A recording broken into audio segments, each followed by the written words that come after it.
Sun. How are you today? Thank you for accepting the invitation for this project that I'm developing for my business. How are you? How's everything going on your side? Hi, Rafael. I'm doing great. Thank you for having me today. Thank you. Thank you for your time. As I mentioned, for some people who are watching this for the first time, the idea of this project is to create a space to invite international experts and business professionals such as Dr. Sun to talk about the different cultural and communication aspects of doing business in the countries that they're from. So today we're inviting Sun to talk about Vietnam. He's from Vietnam, and to talk a little bit about the cultural aspects. The idea is not to get into technical issues of how to open a business, but really the human connection, right? When you do a business with somebody.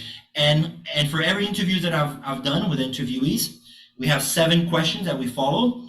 And the first Yes. question, going to the first one, is to tell us a little bit more about what you do and what kind of work that you're working on, Sun, please. Yeah, thank you. Thank you for considering me an expert. Actually, I know Vietnam very well. I'm now teaching business at SUNY Cobleskill.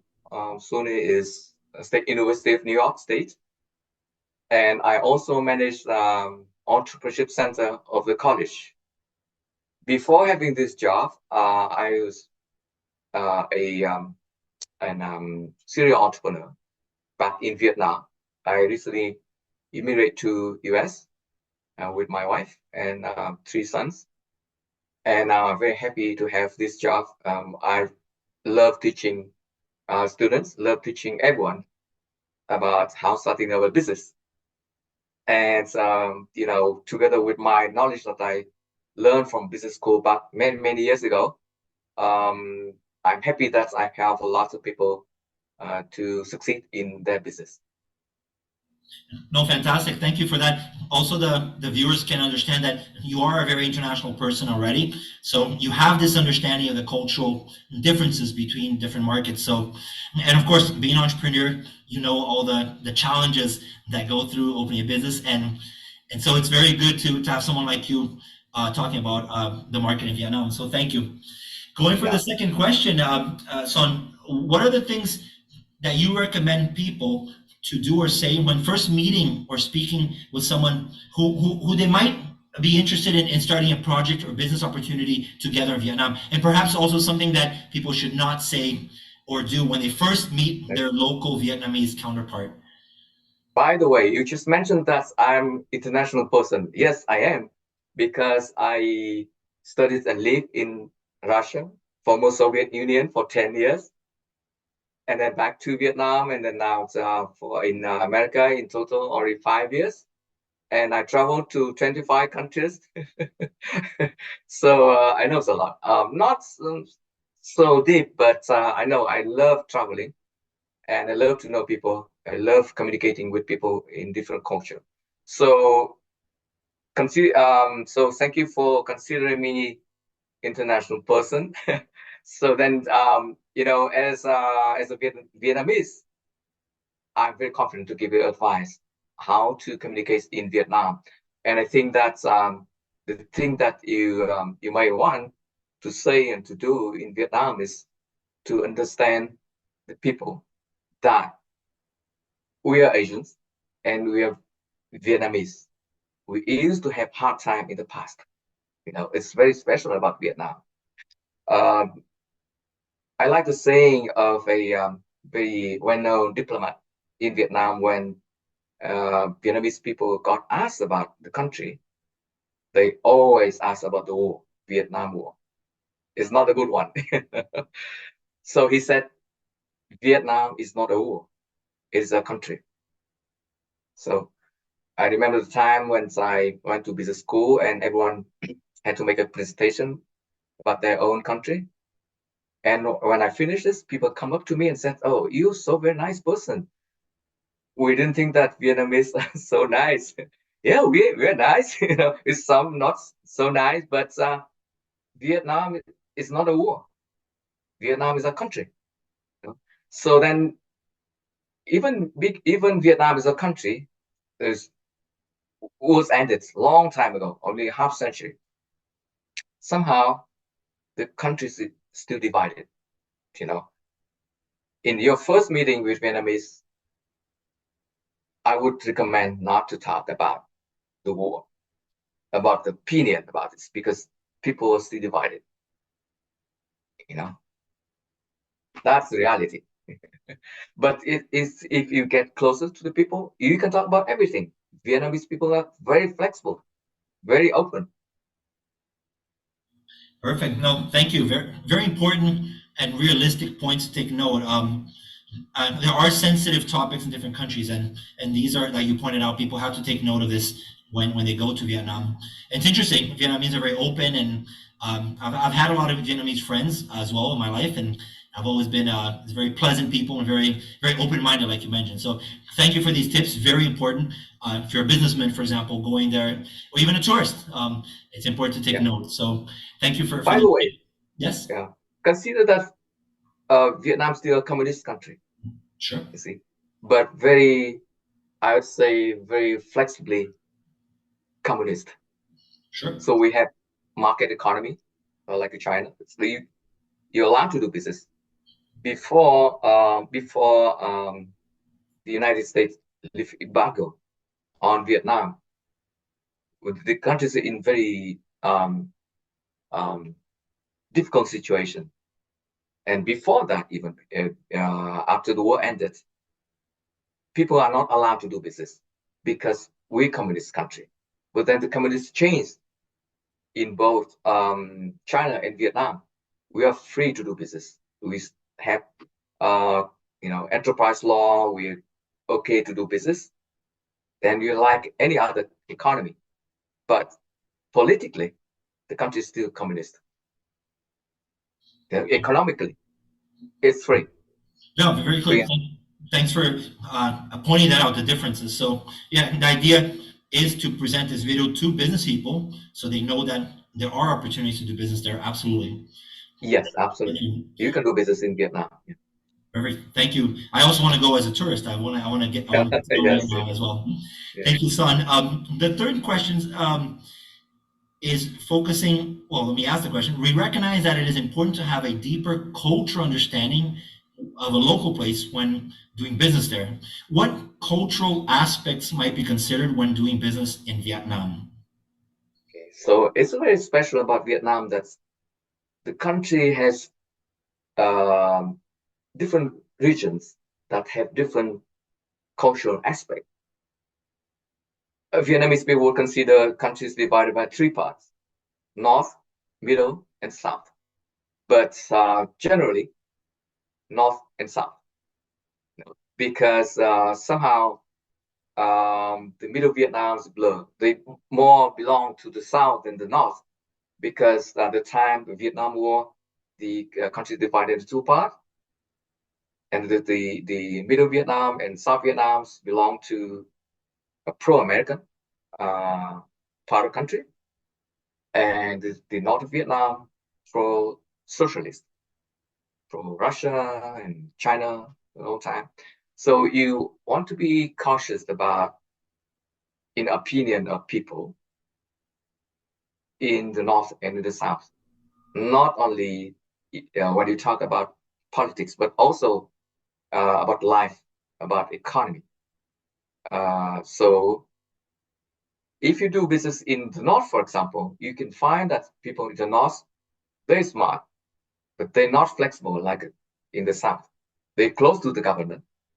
I think they more risk averse. In the South, they're more flexible, and they're willing to take risk.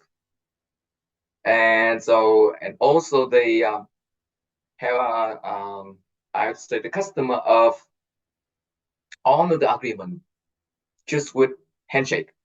But in the North, you better have everything in paper, for example. Wow, Yeah. that's very interesting. That's very interesting. And well, size-wise, Vietnam is not a very large country, but you still have this cultural difference inside a country like Vietnam. because in my own country, Brazil, you have cultural difference in different parts because we're a very big country. But it's interesting to understand this. In Vietnam, how even in the scale of the size you have to take into account. So very interesting, very rich information. The country is small in terms of area, but the country is very dense. Population is very big, Okay. almost 100 million already, Oof, 96 million. that is a lot of people Yeah. for the size of the country. Only after Indonesia in Southeast Asia. Indonesia have 200 something million, so Vietnam's 100, almost 100 already. Yeah, 97 million people. That Very is, big market.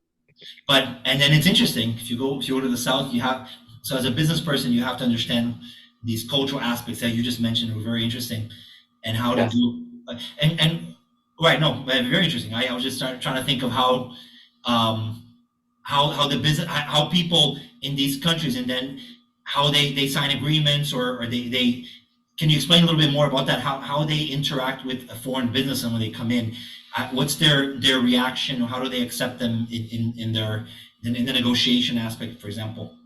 Of course, every part of the country is you better have agreement with Vietnamese counterpart in writing, regardless of the location.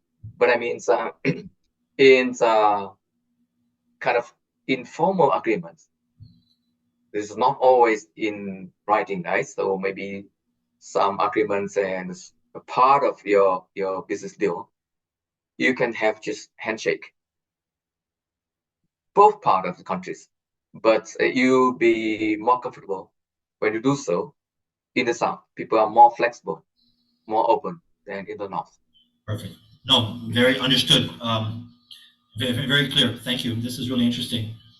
Thank you. For, then speaking about languages, then the fourth question is, if someone comes to Vietnam, does not speak Vietnamese, what do you suggest a foreigner to do to be able to communicate more successfully with the locals in Vietnam and to do business with them? So as a foreigner come to Vietnam, the only one word "Xin chào," which is hello, is so appreciated. So it would surprise every Vietnamese by saying "Xin chào," which is hello. So say so. Only one word. I can see that all the ambassador to Vietnam say so when they open their speech, and they have applaudissement from the audience. Then you want to say "come on," which is thank you. What else? Please, vui lòng, or or what else? Sorry, xin lỗi, and goodbye, tạm biệt. So 5, 6 words, and you make impression on the people in Vietnam. Xin chào is number one. Okay. Oh, great. Later you can send me that in writing. So Okay, I I can do. spell it right. Xin chào and come on. Come on is like a come on. Come on is a thank you. Perfect. No, very helpful. But even in terms of business, for example, if they're sitting down in a table negotiating a business operation transaction, what they don't speak more than Vietnamese. How would they interact with a local client or local partner if So they didn't speak? normally they use translator, interpreter.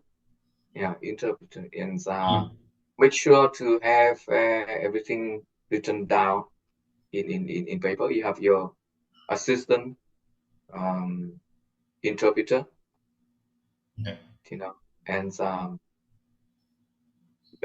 because in communication with Vietnamese, there is a sign of communication that can be misunderstood by Western people. For example, especially when you say, "Oh, you," for example, you say that, yeah, when you ask, "Don't you agree? Don't you agree?" If they say yes, it means that they don't agree. you know. But normally you pick it as a, you don't agree, we say yes, it means that we agree. So it's might be very confusing. You see, for example, it's hot today. It's not also, you say it's not hot today. They say yes, mean that it's not hot. It doesn't mean that it's hot. You see? So then people in Vietnam tend to be agreeable. When you ask something and you request something, they say yes, yes, okay, but in fact they're not okay. Yeah, this So is very important because if you're a business person and you're trying to identify some business opportunities, like you said, a translator or somebody in between that can read between the lines, these codes. yeah, so Because if you don't understand, these kind of reactions, and you might misunderstand the whole business deal.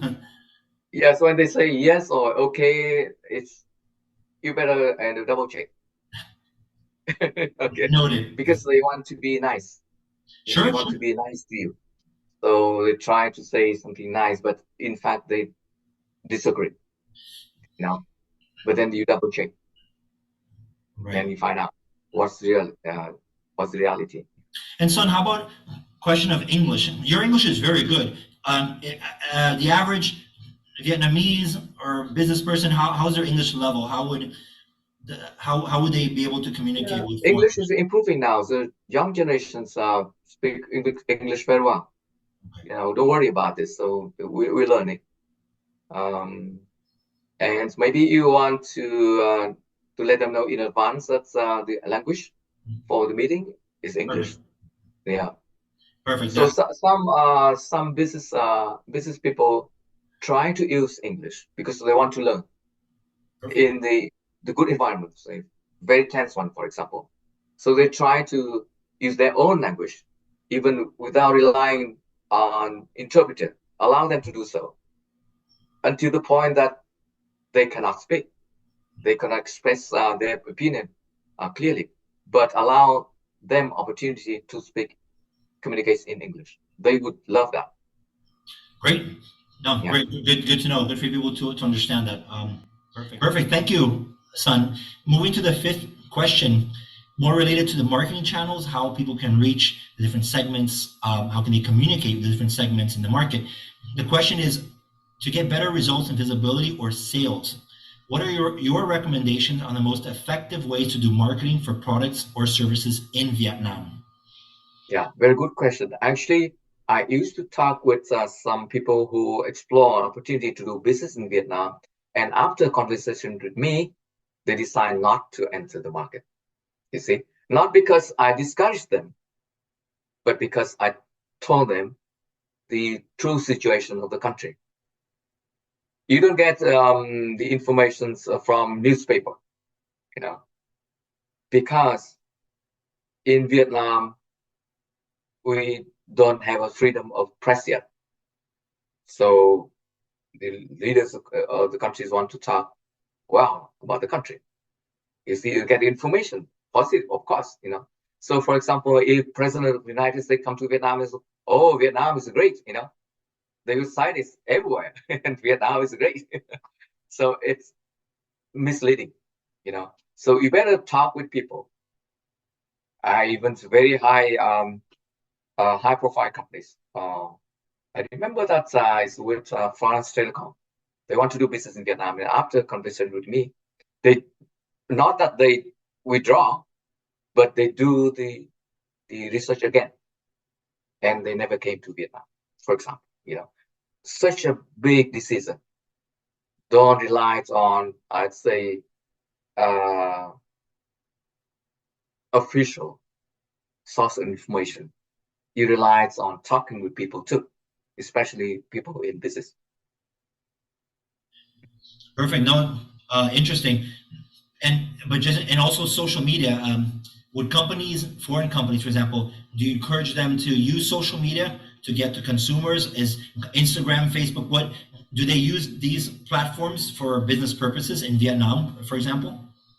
I don't see so many companies to use this. Yeah, be careful with that because you have to have this open, and some people can, throw out lots of negative comment and they got affected. I would not recommend. So So more use talking to people. maybe you have the kind of dialogue even on your website. There's some the portion that Mhm. you can conduct the communication with people, but not Facebook. Not a good one, not a good channel. No, very important. Very important to take But notes. then maybe if you be cautious and you manage very well, you can do this because the way you have increased your awareness in the marketplace. But then you have to manage very well, control it. You prevent all the negative comments because some people could jump in and throw in some very negative comments. You see, as I said, the country is still divided mentally somehow. Communist, non-communist, north, south, pro-American, pro, you know. Absolutely. No, and a company has to take account.